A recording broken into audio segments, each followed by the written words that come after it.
Si vous chauffez votre maison au bois, ou même si vous avez juste un brasero dans le jardin, vous connaissez la chanson. À la fin de l'hiver, le même problème ressurgit toujours. Vous avez des seaux remplis de cendres froides et grises qui s'accumulent sur le porche arrière. En les regardant, vous savez qu'il y a de la valeur là-dedans. Vous avez entendu le vieux conseil. Les anciens vous diront de simplement les sortir et de les épandre sur le jardin. Ils disent que c'est bon pour la terre. Ils disent que ça enrichit le sol. Alors vous sortez pour les appliquer. Peut-être que vous les saupoudrez sur l'ail que vous avez planté en hiver, ou que vous les étalez là où vous prévoyez de mettre vos tomates. Vous avez l'impression de faire ce qu'il faut, de rendre des nutriments au sol, et cela semble une décision responsable. Mais quelques semaines plus tard, vous regardez les résultats. Vous remarquez que les bords des feuilles commencent à jaunir et à devenir croustillants. Vous voyez des plantes qui arrêtent tout simplement de pousser, comme si elles étaient stupéfiées, devenant cassantes. Vous allez au jardin en vous attendant à l'abondance, mais on dirait que vous avez pulvérisé de l'herbicide. J'ai appris cette leçon à mes dépens il y a environ 20 ans. J'ai ruiné un lit d'oignons entier parce que je pensais que plus c'était mieux. Je pensais nourrir ma famille, mais en réalité, je mettais le sol en état de choc grave. Le problème est que la cendre de bois brut est agressive et chimiquement forte. Lorsque vous prenez de la cendre sèche et que vous la déversez directement sur les plates-bandes, vous provoquez un pic d'alcalinité soudain et brutal. Dans son état naturel, lorsque cette poussière touche l'humidité du sol, elle crée une réaction caustique. Elle peut brûler ces racines nourricières microscopiques dont vos plantes dépendent. Elle peut bloquer d'autres nutriments dans le sol, rendant la plante incapable de les absorber. Vous essayez de donner à votre jardin à boire, mais vous le faites avec une lance d'incendie. C'est trop et ça arrive trop vite. Pour cette raison, beaucoup de gens finissent par avoir peur. Ils arrêtent complètement d'utiliser la cendre. Ils la jettent dans les bois ou à la poubelle, pensant qu'elle est trop dangereuse pour le jardin. Et cela gaspille l'une des ressources les plus puissantes d'une propriété autosuffisante. Nous devons transformer notre façon de voir cette poudre grise. Pensez à ce qu'un arbre représente réellement.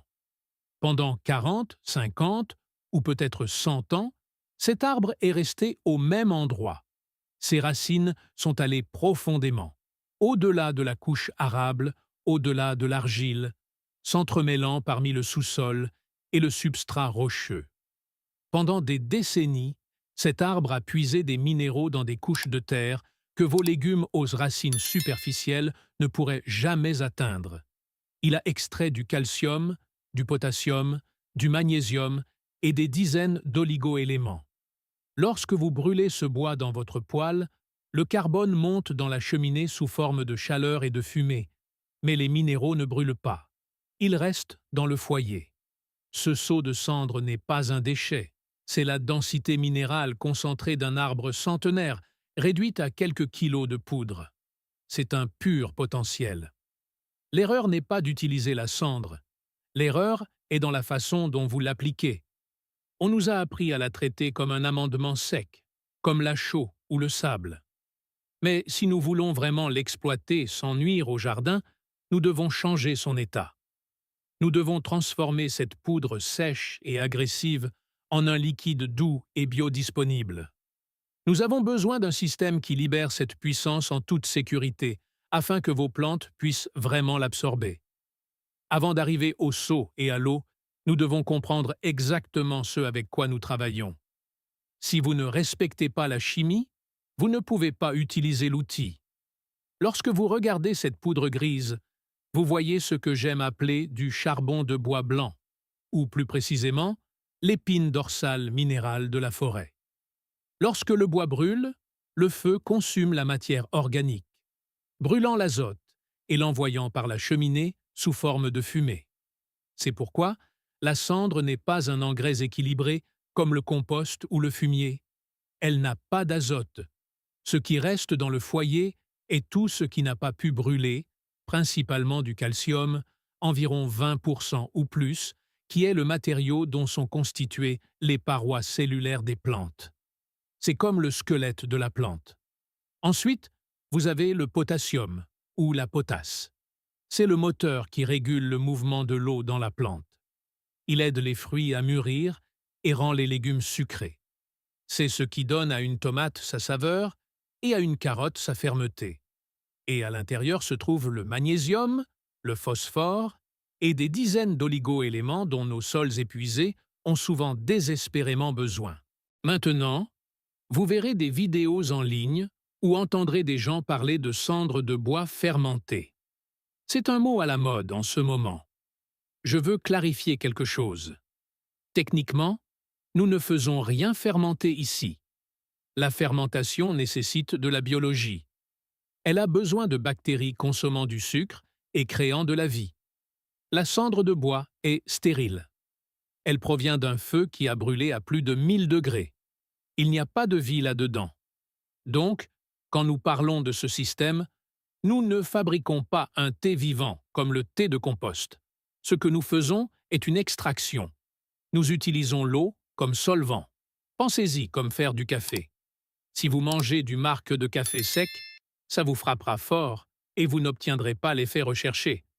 Mais si vous faites passer de l'eau chaude à travers ce marc de café, vous extrayez les huiles et la saveur dans un liquide que votre corps peut absorber immédiatement.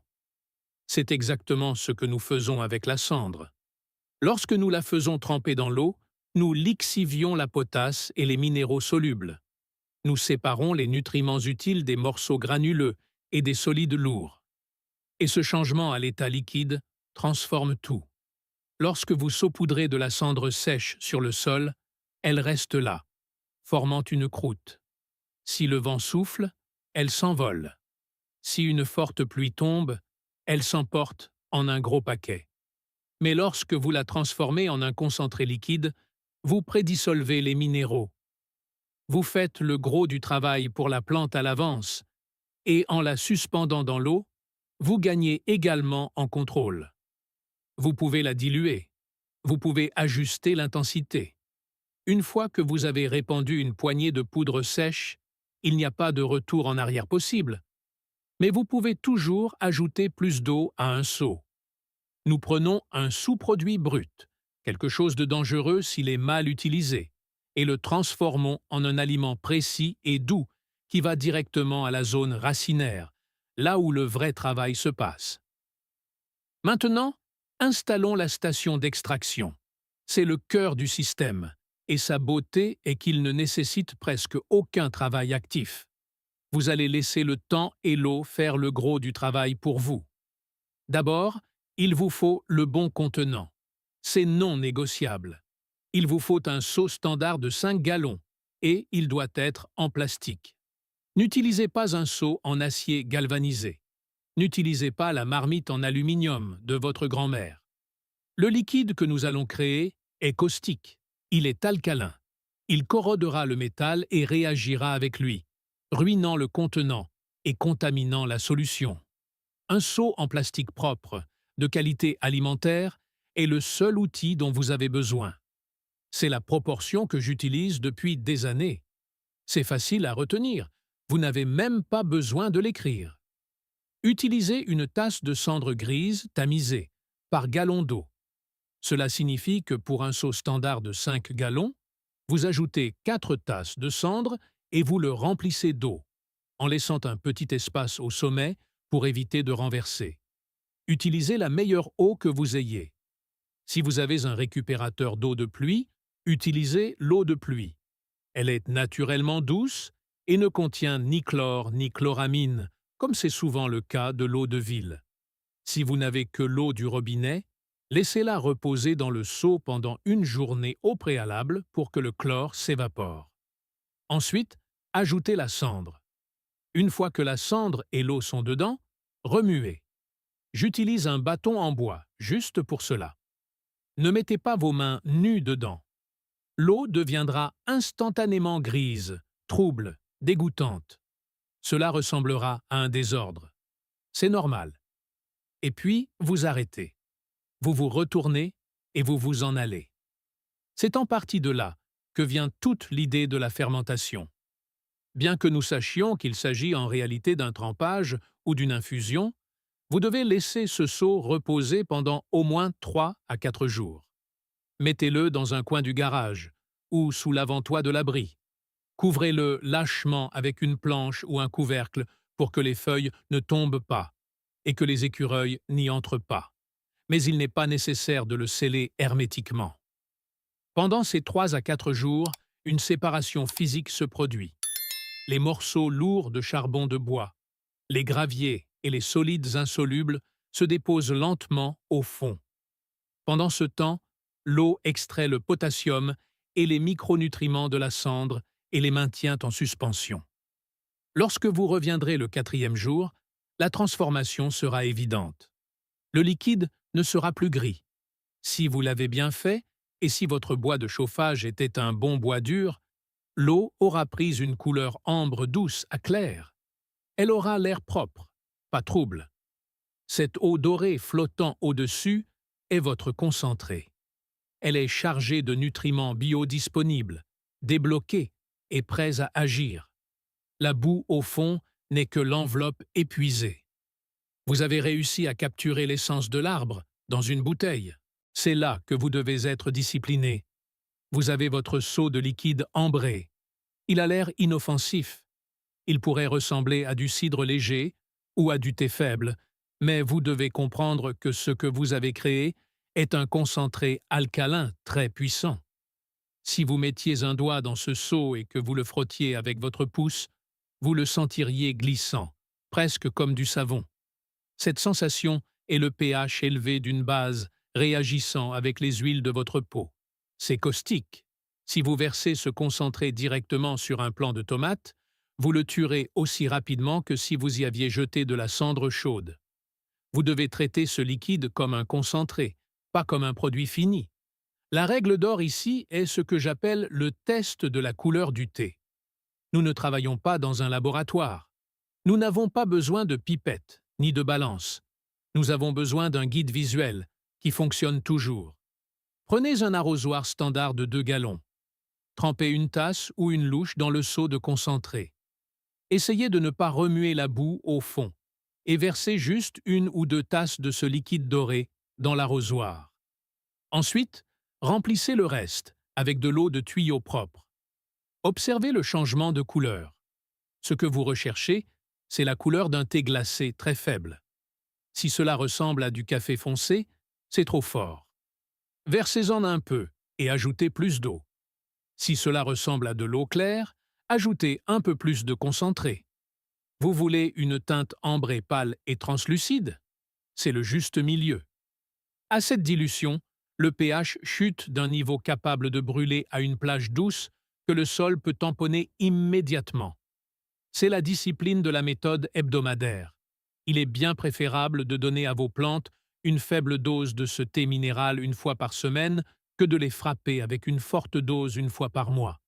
Ici, nous imitons la nature. La nature nourrit par petits apports constants, un peu de ruissellement minéral à chaque pluie, pas de grands festins d'un coup.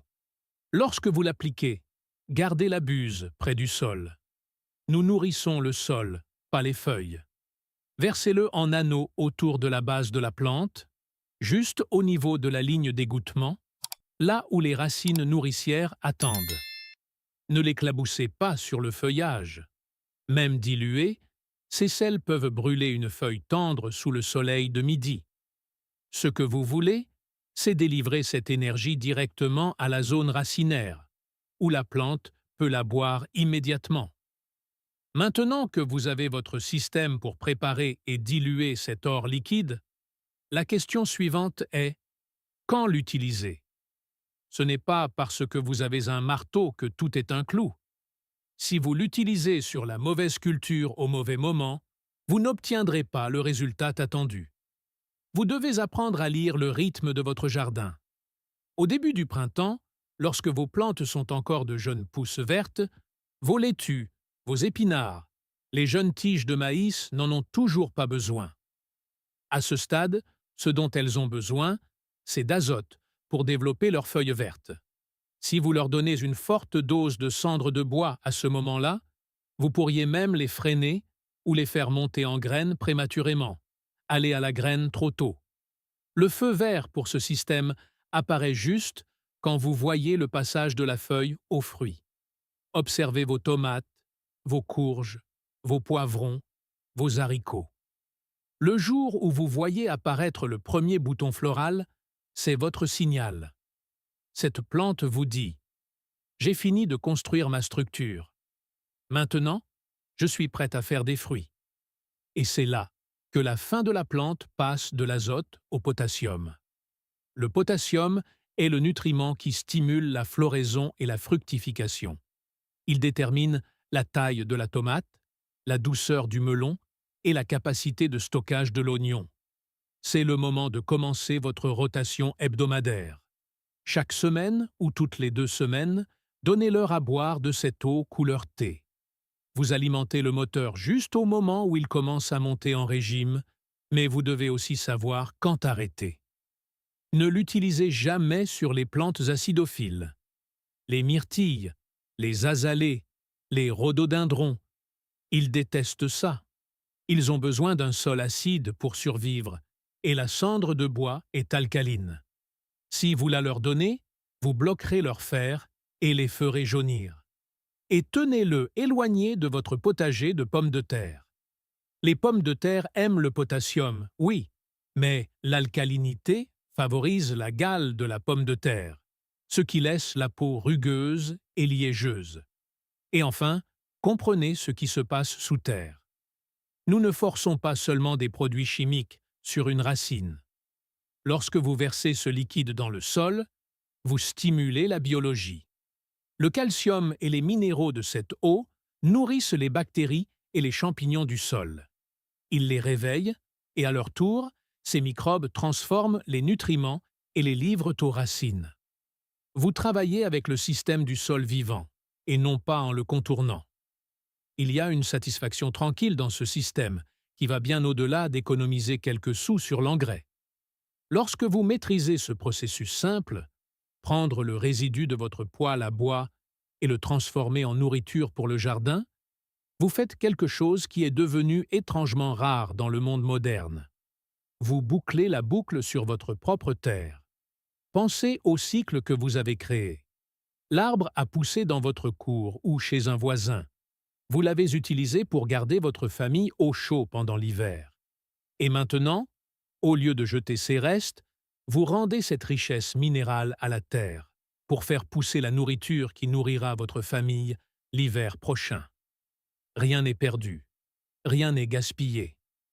Vous n'êtes plus seulement un consommateur, vous êtes le gardien d'un système complet. Pour moi, la vraie récompense est le sentiment que j'éprouve lorsque j'entre au magasin de bricolage au printemps. Je contourne ces allées remplies de bouteilles en plastique coloré, de cristaux bleus et d'aliments synthétiques pour plantes. Je n'en ai pas besoin. Je sais exactement ce qui nourrit mes tomates. Et je sais que ça ne vient pas d'une usine. Ça vient des érables et des chênes du jardin. Ce petit degré d'indépendance, savoir que vous pouvez subvenir à vos propres besoins avec ce que vous avez déjà, vaut plus que n'importe quelle citrouille record. Si tout cela vous semble trop d'un coup, n'essayez pas de changer toute votre routine de jardinage du jour au lendemain. Vous n'avez pas besoin de récupérer la moindre cendre cet hiver. Commencez par un seul seau. Prenez un seau de 5 gallons. Tamisez un peu de cendre, laissez-la tremper. Choisissez une rangée de poivrons ou un lit de tomates et essayez. Observez comment les plantes réagissent. Observez comment les feuilles prennent un vert plus profond et plus riche. Voyez par vous-même. Un peu de patience et un seau d'eau peuvent transformer un déchet en ressource. Et une fois que vous verrez que ça fonctionne, vous n'aurez pas besoin de moi pour vous convaincre de le refaire l'année prochaine. Vous le ferez simplement parce que c'est logique. Si cette méthode de transformation de la cendre en or liquide a changé votre perspective sur les ressources de votre maison, abonnez-vous à la chaîne et aimez cette vidéo. Nous sauvons d'anciennes sagesses et des secrets d'autosuffisance que le monde moderne a essayé d'enterrer. Cultivons ensemble un avenir plus indépendant. La prochaine richesse de la Terre est sur le point d'être révélée très bientôt.